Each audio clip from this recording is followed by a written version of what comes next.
Casseroles are an American pastime, but there's more to them than just canned soup mix and cheese. She's naked now. Oh yeah, whole bag going in. Watch out, cheese mountain. Today we're looking at 5 casserole dishes that might change the way that you look at a casserole for the better.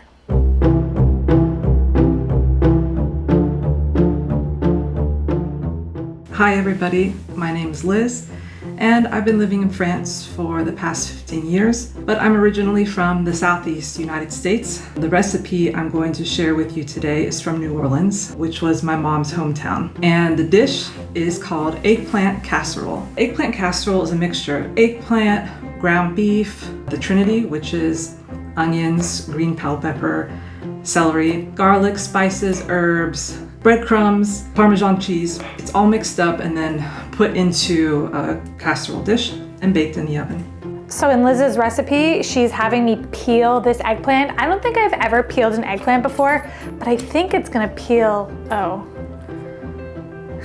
it didn't peel. Yeah, that peels pretty satisfyingly. Ooh, very clean. Oh! I think I have peeled an eggplant once when I peeled it in stripes. Oh, you're so right. I really love this dish because, first of all, it tastes really good. She's naked now. But also, it's easy to make. And it's a dish that just has so many layers of flavor. It just gives a lot of comfort to eat it. As an aside, if you're like me and you do like eggplants, I have done 2 eggplant episodes where we look at eggplant dishes from around the world. Obviously, that's what the show is. And so there's 10 really cool recipes for you to check out, which I would highly, highly recommend if you are an eggplant lover. Actually, even if you're not an eggplant lover, these will turn you into an eggplant lover. I would say eggplant casserole is pretty common in Southeast Louisiana, around New Orleans. Different families have different variations of the recipe. Sometimes they include seafood like shrimp or oysters. I like that everything is going in one pan right now. It makes cleanup a lot easier. One pan meals. Oh, I did a one pot meal episode. If you, like me, love cooking but not the cleanup, this would go really well into the one pot meal episode. Speaking of my one pot meal episode, my sink is piled high. Oh well. My specific recipe has a bit of an Italian twist to it with some of the ingredients because my family immigrated to New Orleans from Sicily. I'm just gonna read you aloud quickly from the recipe now that I've added the water. It will look weird and make you question all of your life choices. Stick with it. Trust the process. It's a great side dish for big family holiday gatherings like Thanksgiving or Christmas. It's just such a nice feeling when it's cold outside and you've got a casserole baking in the oven. It's like nothing else, really. I like this because I think it kind of defies this stereotype of a casserole of, preserved ingredients, high caloric foods. This is just eggplant and onions and peppers and garlic, a little bit of cheese, but not that much. You know what this tastes like? This tastes a little bit like eggplant Parmesan minus the red sauce and cheese. Yeah, I really like it. Wow, the eggplant is so nice and tender. The meat in here is actually really good. I forgot that it was in there for a second. I think you can make this vegetarian so easily. The breadcrumbs add a nice little bit of crunch to everything, so it's not just totally soft. And there's a bit of crisp on the top from the Parmesan cheese that we baked for an extra 10 minutes. So it's like a little bit crusty. I think if I had added more cheese, I ran out of cheese, but if I had added a little bit more, I would have had a little bit more crust, which would have been nice. This is a dish that anybody could make anywhere in the world because eggplants are universal. And it's something that I think is totally delicious and absolutely worth trying. Speaking of casseroles that are both quick and easy, I'm excited to tell you about Sous Vide, the sponsor of today's episode. Sous Vide is more than a kitchen gadget. It's a smart countertop oven and meal delivery service. It has a slim and sleek design and will fit in almost any kitchen, including my tiny one here in New York City. There are a few things I love about it. Number 1, it takes just a couple of minutes to set up dinner. And 2, 3, and 4, when it comes to their meal delivery service, there is no prepping, no planning, and minimal cleanup. It's simple to use. You load your meal, tap the corresponding recipe card, and your sous vide will cook it. You can even choose the time that you want your food to be ready. This means you can set your dinner in the morning, the sous vide will refrigerate it until it's time to cook, and come evening time, your meal will be ready when you're ready. There are over 15 cook modes, including air fry and slow cook, so you have options when it comes to what you want to make. And the reheat option is great, especially if you're like me and you don't have a microwave. That one has come in handy many, many times. You can use it on its own to cook literally whatever you want, but they also have this amazing meal delivery service. The meals come frozen, prepped, and ready to cook, and I've done other meal delivery kits in the past, but a lot of them come fresh, they aren't prepped, so there's a lot of work to do, and they spoil if you don't get to them fast enough. Sous vide meals live in your freezer, so you can keep them for as long as you need. There are tons of options with what to eat, so it never gets boring. Sous vide has over 50 chef-created meals, and new items are added every week. They're quick, they're easy, they're delicious. But just to note, just because they have this meal subscription service, you don't have to get it. The sous vide gadget itself is amazing on its own. Cheers.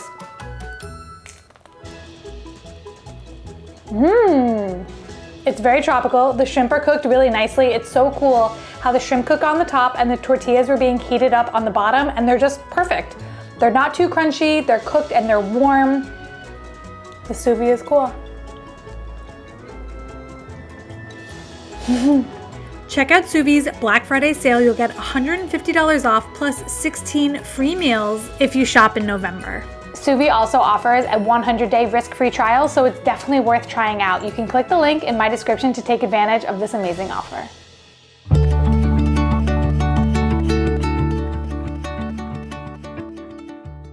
Hi, my name is Nadia. I live in Los Angeles, California, and I was born in Jakarta, Indonesia. The dish I want to share is Macaroni Schotel, an Indonesian-style mac and cheese casserole influenced by the Dutch. Macaroni Schotel is a creamy, savory, baked casserole dish consisting of elbow macaroni pasta, cheese, eggs, milk, and meat, such as ham or corned beef. It's then topped off with more cheese that is baked until golden brown. I learned how to open canned corned beef on this channel when I did my first canned corned beef dish, where I struggled a lot. What? Why is this so hard? I don't... But then I learned my lesson for my full canned corned beef episode, but it's been a hot minute and now I'm like kind of questioning myself again. Wait, I'm gonna just read the instructions. Cut. And we're back. So the key is gonna face downwards like this, and then we're just gonna turn it and twist it, and it's going to open our canned corned beef. Ta-da! The combination of melted cheese, salted onion, corned beef, milk, eggs, and pasta is just so comforting. It tastes like a warm hug.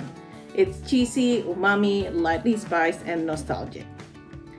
This dish is pretty common across Indonesia, and it's quick and easy to make. We always make macaroni schotel for our family's Thanksgiving and Christmas gathering. It is such a warm and comforting dish that can feed a lot of people, and we always make extra so people can bring home leftovers. Macaroni schotel originated from the Dutch colonial era in Indonesia. During the colonial era, the Dutch introduced many European-style dishes, such as rissoles, bitterballen, bistek, and castanjals. The word schotel is Dutch for dish or casserole. Whole bag going in. Watch out, cheese mountain. Pasta, cheese, milk, and butter are actually not part of the traditional Indonesian ingredients, and over time this dish became a staple of Indo-Dutch cuisine and were adapted and elevated with local seasonings like nutmeg. You should definitely make macaroni schotel if you want to level up your mac and cheese. It's definitely a popular dish during my family gathering, and it's always the first to run out. I like that we have a casserole from Indonesia. When I did this episode call out, I was not expecting to get anything from outside of the US, so this was really surprising, and that's why I had to add it in. That's like a beefy mac and cheese. If you've never had canned corned beef before, it's a little bit salty, definitely beefy in the flavor, and quite soft. So it's nice that the dish isn't just soft. We broiled it at the end, so there's a bit of a crunchy, crusty top on the top, which I really like. It was really interesting everything that Nadia said about how this is a Dutch dish brought to Indonesia. And I think, you know, nothing about this is Indonesian. by any stretch of the word, except for the history of colonialism and everything that happened there. And you can taste that obviously through the food. So it's interesting to see a dish that becomes so adapted into a culture that just has nothing to do with the local culture's foods. Like if I serve this to you at a table and I was like, I made you an Indonesian dish, people would be like, what the heck is this? This is not Indonesian food, but like, it also kind of is Indonesian food, colonized Indonesian food. I think it's really cool how even though it's from another country, the kind of spirit behind the casserole is the same. Quick and easy, make it for a party, feeds lots of people. Casseroles, I guess, are just a little bit more universal than I thought. The one thing I would say is it wasn't totally affordable because the canned corned beef cost almost $10. I couldn't believe how much canned meat costs these days. Right next to it was Spam, $8.50. Like, what is going on? But I will leave in the description links to the canned corned beef recipes that I've done in the past because they are really fun. So canned corned beef for the win.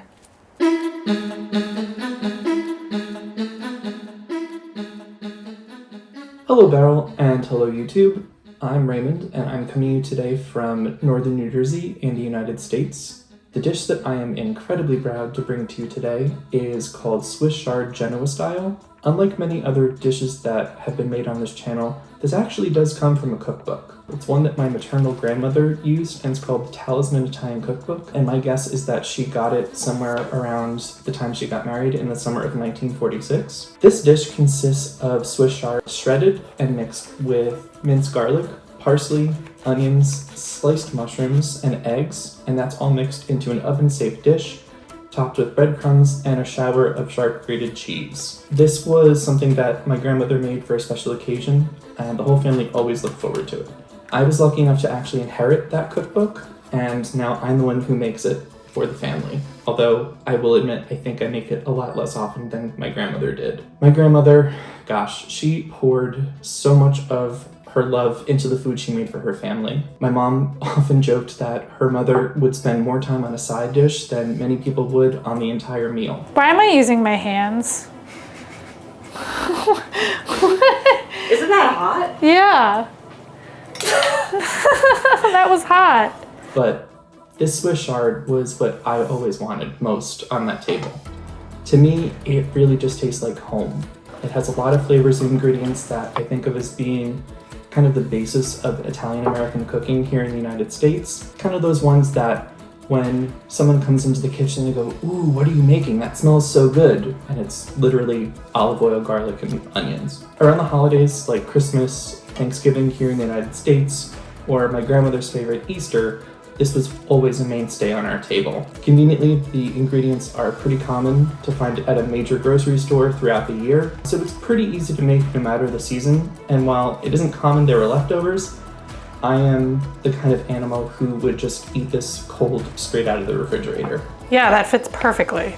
I hope I've done my grandmother proud and this dish justice in trying to get your viewers excited to try my grandmother's beloved Swiss chard casserole. It may be considered a bit old-fashioned, and it's likely not going to be the healthiest thing on your table, but I'm pretty sure it'll become your favorite because these homey flavors and the love that you put into it really do transcend time. I really do thank you for the opportunity to share this with your viewers, and I hope that you'll love this casserole as much as my grandmother loved serving it to her family. The recipe was simple enough. The only thing is that it didn't make very much. The whole point of a casserole in my mind is that it's supposed to feed a big group, and like this feeds 1.5. So it seems like I've ended up with a lot less casserole than I thought that I would. This casserole pan just seems way too big for what I have. I'm gonna go with my smaller one. This is casserole for 2. So I think when I put the recipe online, I'm gonna double it, and that's how you can get to 4. But yeah, we had a baby casserole. She did the little one. Just the little one. That's how I talk to my dog. She did the little one. Oh my God, it's so good. That is so delicious. Make this and double that recipe. Whoa. It tastes like a quiche, honestly. It has that eggy flavor to it, but like, you know, a good quiche has tons of vegetables in it, and that to me is what this is tasting like. The Swiss chard and the mushrooms are so good, and the breadcrumbs on top give it a little bit of a crunch. This is divine. Heck yeah. Casseroles can be so much more than the stereotype of them. Like this is an amazing casserole and it hits all the kind of notes of what I want out of a casserole. Oh, not much spice in this and it just tastes delicious. It really tastes like vegetables. The bounty and the beauty of vegetables baked together. The egg binder is really good. Like the textures are just there. I like it. I mean, obviously you can tell I like it. I think the first thing I was like, divine. This is divine. I dare say I love it.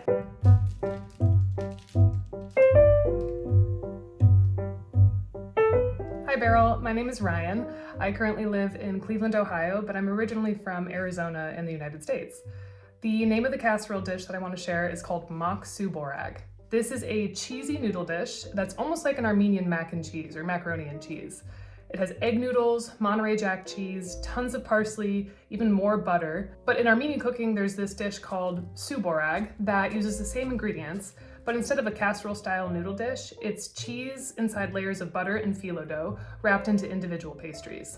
So I got the cheese as a brick of cheese, and instead of shredding it by hand, I'm gonna use my handy dandy food processor because it has a cheese shredder blade on it, and that's gonna go like 10 times faster because originally I was gonna do it by hand and I just know that I would be unhappy doing it that way. So 2 whole blocks of cheese, shredding right up. These are very labor intensive though. So this mock su Boereg dish was my family's way of enjoying the flavors of su Boereg, but as like an easy weeknight dish. So it felt like a treat without having to have an assembly line of cousins and aunts buttering individual sheets of phyllo dough. So the recipe says to salt the cheese, and that kind of goes against everything that I feel like I think about when I think about cooking with cheese, is that cheese brings salt to a dish already. But Monterey Jack is an extremely mild cheese, so adding salt, I think in this case, makes sense. Casseroles are great because of how quick and easy they are, and this dish is kind of made with that principle in mind. It took the labor-intensive, though delicious, su Boereg and threw all of those ingredients into a casserole dish so that it can be baked in the oven and cooked within basically 30 minutes. And the nice thing is that it really does not sacrifice on flavor. The phyllo dough version of this recipe is something my family makes on most holidays, Christmas, Thanksgiving, even New Year's Eve. So it's nice being able to have a casserole version of it on a weeknight, and it kind of brings the feeling of a holiday onto like a random Thursday night. My dad's side of the family is Armenian, so this recipe came from them. When getting the video ready, I asked him if he ate this growing up, and he did. He said his parents would make it for him and even his grandparents. So it's been in the family rotation for a while. So we're gonna put a seasoning salt on the top of this, and I'm using a black truffle seasoning salt, which I think will be really delicious, but obviously you could use any seasoning salt that you have at your disposal. But I do think black truffle is gonna be good. I know some casseroles have a bad reputation of being unhealthy. Unfortunately, this recipe kind of falls into that category as well. It has a lot of cheese, it has a lot of butter, it's noodle based, but I still think you should make it because even though it's unhealthy, it's incredibly delicious. Not every meal has to be the healthiest thing you've ever eaten. Sometimes it can just be really delicious, and that's what this is. So thank you, Beryl. Thanks for making this. I really hope you enjoy it, and we'll see you next time. This reminds me of a dish that I grew up eating called Lakshan Kugel, which is also like a baked sweet noodle dish. Doesn't have the same type of cheese, but I like that this is an easy type of mac and cheese. Ooh, the top is very crusty. That is so delicious. I know that it's just kind of like cheese and salt and noodles, but there's something very, very comforting about this. I need a knife because the top is crunchy.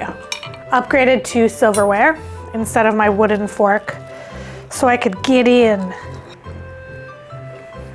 That's so good. I can actually taste the black truffle salt on top, so there's a little bit of that like fancy flavor of black truffle going on. These feel like elevated butter noodles. There's something really nice about the simplicity of the dish. I think hot sauce would be really good with this. I brought some with me to have, but like, it also kind of doesn't need it because it's good in the sweetness of it. It has the trappings of a baked mac and cheese without any of the labor, which is what's nice about it. This is a crowd pleaser. Anybody would like it. It uses parsley, not cilantro, so it doesn't have that soapy issue that people have.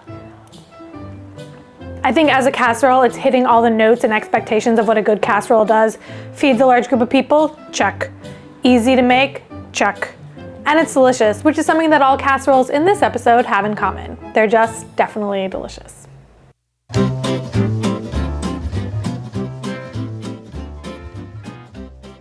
Hi Beryl. Hi everyone. My name is Heather. I grew up in Wisconsin and Minnesota in the United States. The dish I want to share with you today is a Minnesota staple called Tater Tot Hot Dish. Hot dish is the word we always used for casserole when I was a kid. Classic hot dish has mixed ingredients bound together with condensed soup or white sauce or cheese sauce, and it's baked before being served. And the best hot dishes have a crunchy topping. Plop. The classic tater tot hot dish is ground beef with mixed vegetables bound together with a condensed soup. My favorite is cream of mushroom soup. And the topping is tater tots. This is an easy to prepare variation on our region's hearty dinners that include a meat dish, vegetable sides, and some potatoes. I like to eat hot dish to warm myself up from the inside when the days are getting cold. Oh yeah. Cooks in the middle of the 20th century invented the hot dish to put together an easy preparation meal that mostly does its cooking while you're not paying attention, and it's a way to stretch those meat ingredients to feed more people. I'm really excited that we're using tater tots because for me, in the hierarchy of like fried potatoes where you have French fries, hash browns, string fries, curly fries, tater tots. Tater tots are really high up there for me in my favorites. They're crunchy, there's a good amount of potato, but the ratio of crunchy potato is good. I mean, Leia and I were both agreeing that we would take a tater tot over a French fry. Curious about you all. Where are tater tots in your hierarchy? Are they high up? Are they low down? Are they somewhere in the middle? Tater tots? When I grew up in the 1980s and 90s, there were not as many fresh fruits and vegetables available all year round as we have now, and we relied a lot more on canned and frozen vegetables in the colder months, and then a backyard garden in the summer. Friends will bring over a hot dish to a family that's going to have a hard time cooking for a while, maybe if somebody has a long illness or they just had a new baby. The tater tot hot dish is a reminder of time when family dinners at home were a daily occasion. It is a savory, tummy-warming comfort food that you should definitely try out. I think this is the most casserole that we have in the episode because it has the cream of mushroom condensed soup, it's got tater tots. Does it have cheese? No, it doesn't have cheese. It doesn't have cheese, which is one of the check marks, I think, of a casserole. However, it still feels very casserole-y, if you know what I mean.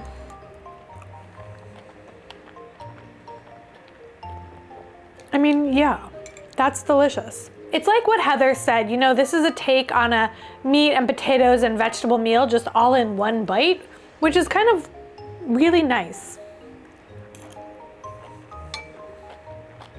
This is a very warming dish, not just because it's warm temperature-wise, which it is, but because of all the elements are just very like homey. I'm not somebody who grew up on casseroles, nor am I somebody who grew up with condensed soup mixes, but still when I taste it, there's like a nostalgia that's baked into the dish. A nostalgia for something I never had, but it's still there, a nostalgia nonetheless. Heather also talked about how in the wintertime, people didn't always have access to fresh vegetables, so using frozen vegetables and canned goods was a really common practice, which in America, people don't always have access to fresh vegetables, so frozen vegetables, canned vegetables is something really common. It's cozy, it's tasty, it's definitely casserole-y. I think this is a fun one to end on. I hope you enjoyed this episode all about casseroles and you've received a little bit of inspiration and maybe think about casseroles a little bit differently. Let me know in the comments which of these you would make, and don't forget the recipes are all on my website, beryl.nyc. Don't forget, liking and subscribing helps support the channel, so please do that. And until next week, I am leaving you with 2 more episodes in our culinary universe, and I will see you all later.